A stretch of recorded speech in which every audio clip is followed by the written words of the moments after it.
Combs, earlier today, Sean spoke to radio talk show host Neil Bortz about the big fair tax rally in Atlanta tonight and about his new book written with Congressman John Linder and just released in paperback.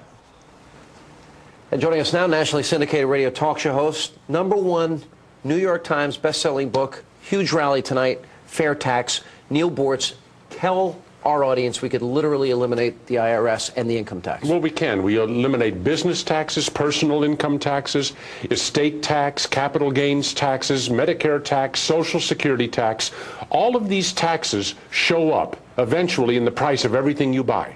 The embedded taxes in every car, every house, every can of soft drink that you buy, amounting to about 22%.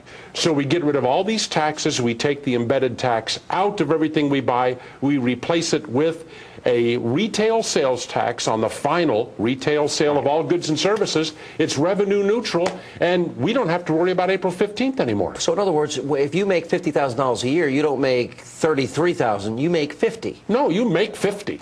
If you're under the fair tax, if you sign a contract at a $50,000 a year salary, well then each one of your 26 paychecks is 1/26 of $50,000. There's no withholding. How is the IRS gone? Well, the IRS is gone because there's no more withholding. They don't have anything to do. The IRS will stick around for a while to collect the past due tax that's owed at the time we implement the fair tax. Can't let those people off the hook.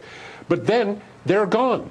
I mean, there's no tax on your income. You pay tax when you consume. When you invest or save, you do not pay tax. Right. Whatever you think about the level of growth of government, we have a certain level of things that we expect from the government. Yes. How is this revenue neutral?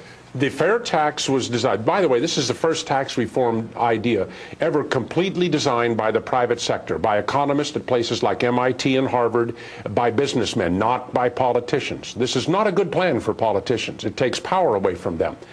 But they looked at our economy, they looked at the consumption levels, they said, this is how much money the federal government takes in tax revenue right now. What would the fair tax rate have to be to match that? And it is? It would have to be just about equal to the embedded tax in our goods and services now. The embedded tax is about 22%, the fair tax would be 22 or 3%.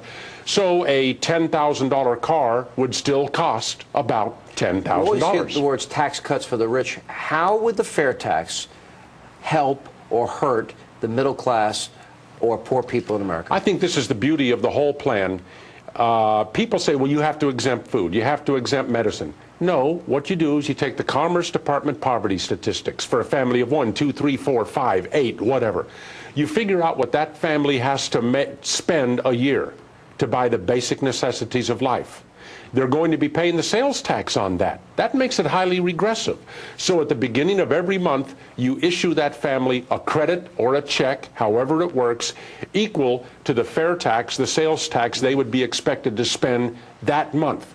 So if you're at the lower end of the income scale, barely making ends meet for your family, you will have no federal tax liability whatsoever, no Social Security tax, no withholding, no nothing. All right, we're almost out of time. Yeah. We know how difficult it is to get change in Washington. What are the chances that we literally eliminate the income tax, eliminate the IRS? What are the chances that happens? I think the chances are excellent if the people of this country learn about the fair tax plan, either from the book, the Fair Tax book. #1 bestseller. #1 bestseller. Or if you don't want to spend the money, fine, go to FairTax.org and the details are all there. This would be the biggest transfer of power from the political class to the people of this country in the history of our country.